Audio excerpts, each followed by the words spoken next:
Hey everyone, I'm back. More Chosen Vlogs. We're going to start with Season 4, and I have to watch these episodes again because it's been a while since I've seen them, because you know me, I like to talk about everything I see in them, because it's fun to watch these and then comment on them, not just with scripture, but also with how the stories are lining up and what we know about the Gospels, you know, where it goes from here and where the characters are going. Because at the end of the day, you guys, it's still a TV show. I mean, there is stuff in this that isn't, you know, that actually didn't happen. Now, a lot of this stuff did, but I'm talking like little things along the way, you know, for certain characters. But you know what?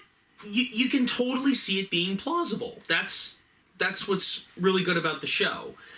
Okay, so I actually saw Season 4 when it came out in theaters, and I think it was about a year ago, actually. And now we have Season 5 coming out in March, I believe. March or April of this year, 2025. So, you know, it gives me a chance to not only talk about Season 4 in the vlogs, but also to catch up with where I am. Because it's been a while since I've seen these episodes, and I know what happens in these, but I wanted to watch each one of them again, and you guys can watch them along with me, just like you've been with the other vlogs with the first 3 seasons. So now we have Season 4. So this is when, in my opinion, not only does it get very emotional, not to say it hasn't been emotional before, I mean it has been, but now it's starting to sink in as to what Jesus is about to do. And we all know what that is.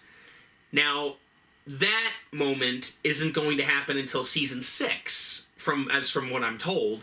But I'm really... yeah, it's interesting. So anyway, so we have the first episode. So, starts off with, again, we have a flashback sequence. We see Mary, when she was much younger, going to visit Elizabeth. And, you know, it's interesting. In the Bible, it does say that Elizabeth was much older. You know, her and her husband. Because for a long time they thought that they couldn't conceive, and then they did. And it's interesting because, you know, when I watch Jesus of Nazareth or the Jesus film or any other movie depicting Jesus, especially Jesus' birth, you know, Mary and Elizabeth are always the same age. They always look the same age. And according to Scripture, that's not accurate, actually. So they do that here. And, you know, mainly this episode is about what John the Baptist was sent here to do, why he was born, really, to fulfill his purpose on earth, and that is to pave the way for the king, Jesus, his cousin, basically. And so, yeah, so it starts off with Mary meeting with Elizabeth, and then we cut forward to now. So, yeah, like, like I said, it's getting really interesting. So, okay, so, for those who don't remember, back in Season 3, back in Season 2, there was an episode where John the Baptist and Jesus are talking by the stream, and John tells Jesus what he's going to do.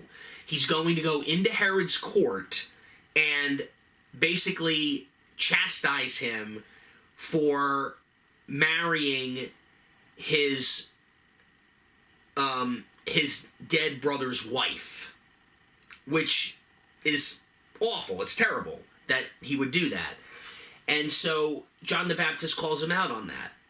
And Jesus tells him, basically, in the episode, he tells him, "Are you sure you really want to do this?" He goes, "I've been waiting my whole life to do this. I don't care what Herod does to me. It's wrong, and I'm going to tell him that." And he does it, and throughout the entire 3rd season, John is in jail. Well, Season 4, Episode 1, John ends up meeting what we all know is going to happen, which is Salome asking for the head of John the Baptist. And so Herodias, who is the queen, She's very insulted.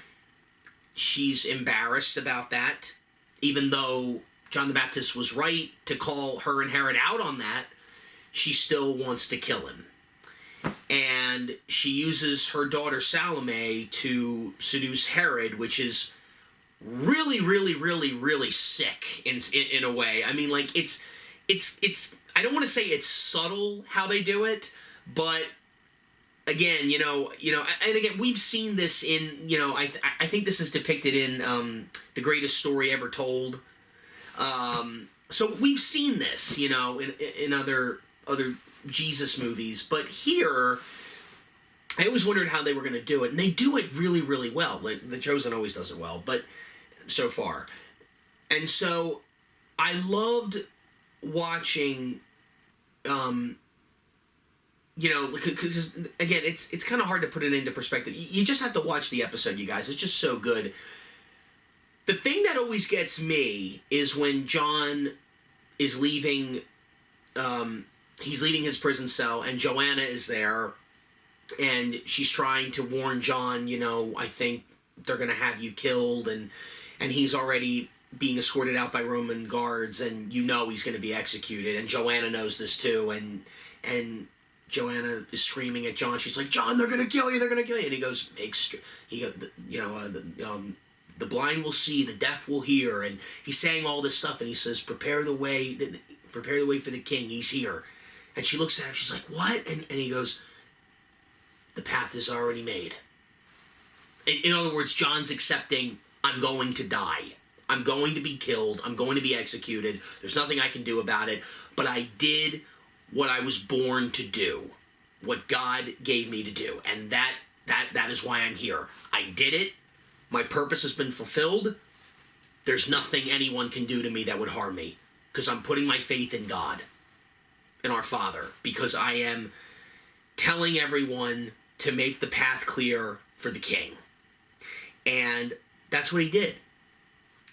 And I find it fascinating that at the end of the episode, after they behead him, which, and again, you don't see, it's implied, but what I love about it is right before they kill him, John looks up at the window and he sees this lamb walking around right before he's about to be beheaded, and it was just, that was a perfect thing that they did to wrap his storyline up. I love that. I thought that was so good.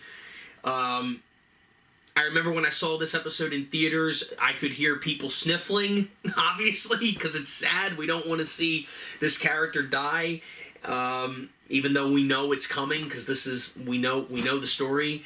So that happens, and Joanna travels to tell Andrew about it, because John was Andrew's rabbi, and we went through this in episode 1 of season 3, when Andrew has to say goodbye to John in prison, like he knows it's coming, and now here it is, and all the disciples are sitting around, and when they're told the news of this, they all say, you know what, John fulfilled his purpose. He told us to make our paths clear for the king, and he did, because here we are with our rabbi, Jesus.